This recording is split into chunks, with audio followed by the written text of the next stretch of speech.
Chaque année, au moment de l'inscription dans l'enseignement supérieur, les étudiants sont confrontés à un choix, celui de leur centre de sécurité sociale.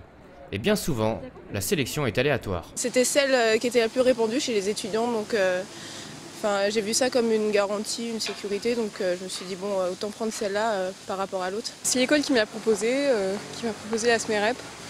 Il y avait le choix entre la LMDE et la SMEREP, et voilà, je savais pas trop quoi choisir. L'étudiant était plus séduisant que l'autre, et voilà. J'avais le choix entre deux et j'ai pris vraiment au hasard en fait.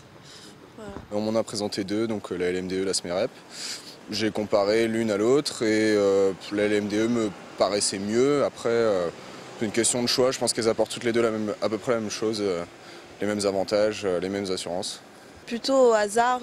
Faut dire que dans mon école, le jour où je me suis inscrite, il n'y avait que la MDE.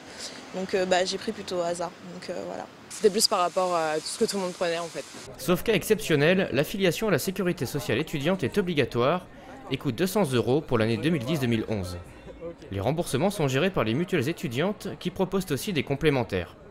Également payantes, elles ont pour rôle de compenser le régime obligatoire. La prise en charge, c'est le ticket modérateur par exemple, c'est le forfait hospitalier que les assurés sociaux sont amenés à payer chaque jour parce que c'est un reste à charge. C'est quelques dépassements d'honoraires aussi parce que malheureusement il y en a beaucoup aujourd'hui, des forfaits prévention, un certain nombre de dépenses qui ne sont pas prises en charge par l'assurance maladie.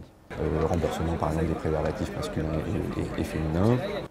Le patch contraceptif, les patchs pour le tabac pour arrêter de fumer, ça colle évidemment aux besoins des étudiants qui sont touchés par le mal-être, par des problèmes liés à la sexualité, à la contraception, par les addictions comme le tabac et l'alcool. Et pareil, on rembourse par exemple les éthylotests, un certain nombre d'éléments qui collent plus aux besoins des jeunes et particulièrement des étudiants. En 2010, environ 15% des étudiants en France ne sont pas couverts par une mutuelle et renoncent donc à se soigner. Pourquoi on est à cette situation ?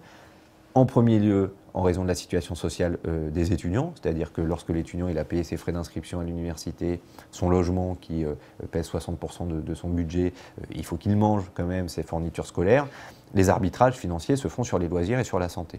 C'est-à-dire que lorsqu'il a épuisé son budget, ou qu'il ne lui reste pas grand-chose dans les choix qu'il a à faire, il va renoncer à se couvrir avec une complémentaire santé parce qu'il doit payer son logement, parce qu'il doit payer ses frais d'inscription. Des initiatives comme le chèque santé en Ile-de-France ont vu le jour pour aider financièrement certains étudiants à se couvrir via une complémentaire santé et ainsi à retourner dans les cabinets médicaux.